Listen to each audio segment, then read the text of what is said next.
নমস্কার বন্ধুরা, সবাই কেমন আছো? আশা করি সকলেই ভালো আছো। আমিও খুব ভালো আছি। এই সময় সবাইকে খুব সাবধানে থাকতে হবে, কারণ এই গরমে মানুষের শরীর খুব একটা ভালো থাকে না। আর বন্ধুরা, সবাই যতটা পারবে হালকা রান্না খাওয়ার চেষ্টা করবে। ভিলেজ পুতুল কিচেন অ্যান্ড লাইফস্টাইল ইউটিউব চ্যানেলে সবাইকে স্বাগত জানাই।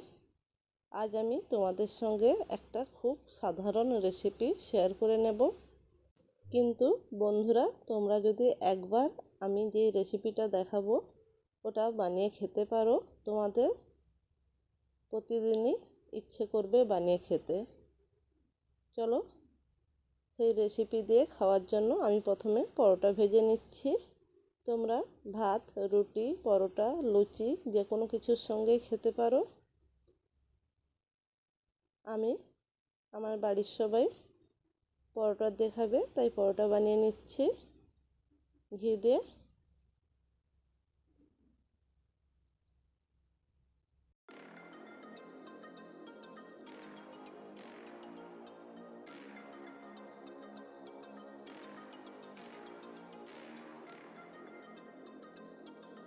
রেসিপিটা এবার বানিয়ে নেব।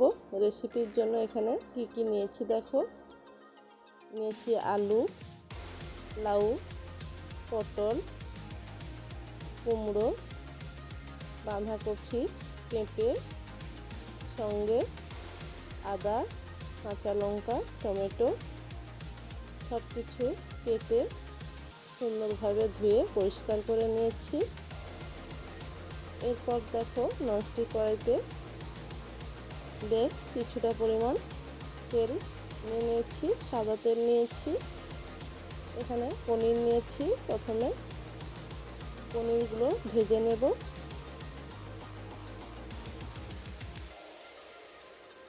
বন্ধুরা, আমি পুরো রেসিপিটাই নিরামিষ বানাবো।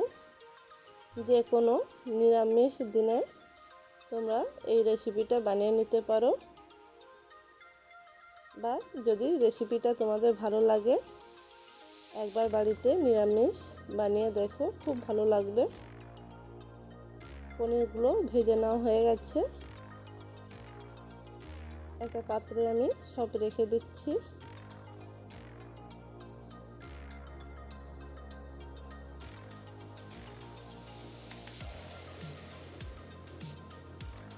এরপর দেখো, ওই পনির ভেজে নেওয়া তেলে আমি পটলগুলো ভেজে নেব।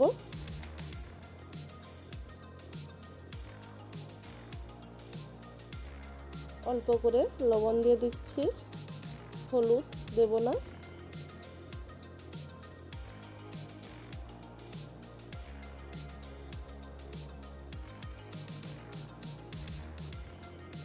এরপর আমি মশলা রেডি করে নেব।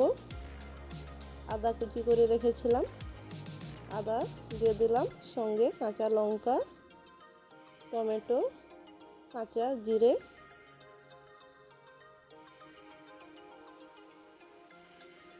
খুব বেশি মশলাও লাগবে না এখানে। এরপর দেখো বন্ধুরা, পটলটা ভেজে নেওয়ার পর আলু দিয়ে দিয়েছিলাম, আলু ভেজে নিয়েছি, সঙ্গে পেঁপে ভেজে নিয়েছি। এরপর কুমড়ো, লাউ, বাঁধাকপি সব দিয়ে ভালো করে ভেজে নেব। লবণ আমি পরিমাণ মতন দিয়ে রেখেছি, ওই লবণে সবটা হয়ে যাবে।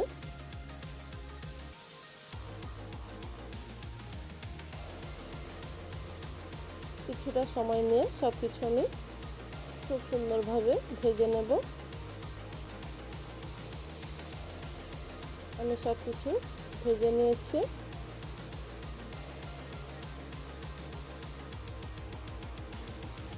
এরপর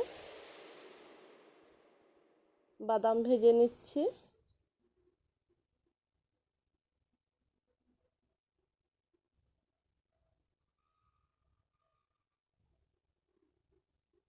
বাদাম ভেজে নেওয়া হয়ে গেছে, এবার তুলে নেব। এরপর ওই ননস্টিক কড়াইতে দিয়ে দিচ্ছি একটা এলাচ, সঙ্গে তেজপাতা, দারচিনি, ভেজে নেব। ভেজে নেওয়ার পর যে মশলাটা বেটে রেখেছিলাম ওই মশলাটা দিয়ে দিচ্ছি। বন্ধুরা, তোমরা দেখলে যে আমি খুব বেশি কোনো কিছু মশলা ব্যবহার করিনি। ভালোভাবে কষিয়ে নেব।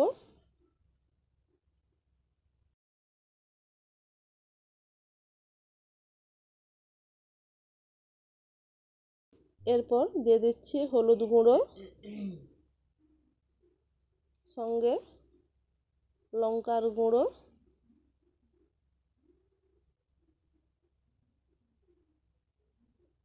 চাট মশলার গুঁড়ো,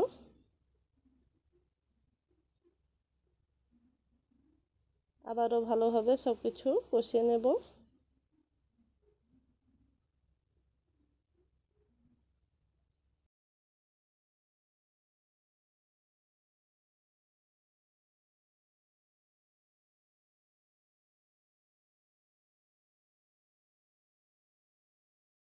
মশলা সুন্দরভাবে আমার কষে নেওয়া হয়ে গেছে, মশলা থেকে তেল ছেড়ে দিয়েছে।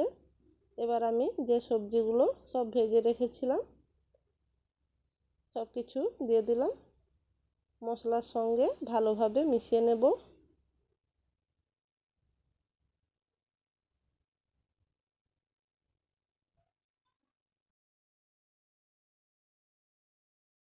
মশলার সঙ্গে ভালোভাবে মিশিয়ে নিয়েছি, সঙ্গে কিছু সময় কষিয়েও নেব।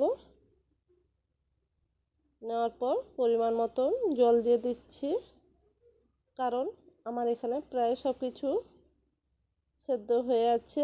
অল্প করে জল দিয়ে কিছু সময় ফুটে নেব। পরিমাণ মতন জল দিয়ে দিচ্ছি।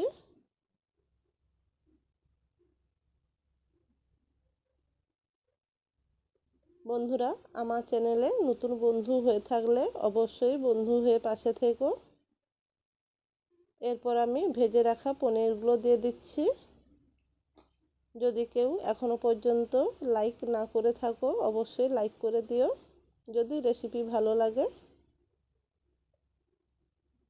বাচ্চারা সাধারণত সবজি খেতে চায় না, এইভাবে একবার ওদেরকে সবজি বানিয়ে দিলে অবশ্যই খেয়ে নেবে।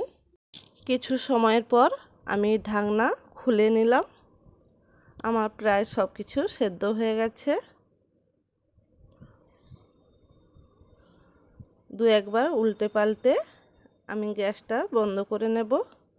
বন্ধুরা, একবার এই রেসিপিটা বাড়িতে বানিয়ে সবাইকে খাওয়াবে, অবশ্যই সবাই খুব খুশি হয়ে যাবে। এবার আমি গ্যাসটা বন্ধ করে দিচ্ছি। একটা পাত্রে নিয়ে নিচ্ছি পরিবেশন করার জন্য। তোমরা যে কোনো নিরামিষ আমিষ যে কোনো দিনেই একবার বানিয়ে দেখো, খুব ভালো লাগবে। ভাত, রুটি, পরোটা, নানপুরি যে কোনো কিছুর সঙ্গেই খেতে পারো। আজ এই পর্যন্ত বন্ধুরা, আবারও দেখা হবে নতুন কোনো রেসিপি নিয়ে। যদি আমার চ্যানেলে নতুন বন্ধু হয়ে থাকো অবশ্যই চ্যানেল সাবস্ক্রাইব করে বেল আইকনটি প্রেস করে রেখো। আর যারা পুরনো বন্ধু আছো তাদের সবাইকে অনেক অনেক ভালোবাসা। এত সময় আমার পাশে থেকে ফুল ওয়াচ করার জন্য সবাইকে অসংখ্য ধন্যবাদ। সবাই ভালো থেকো, সবাইকে ভালো রেখো। আজ এই পর্যন্ত, সবাইকে টাটা বাই।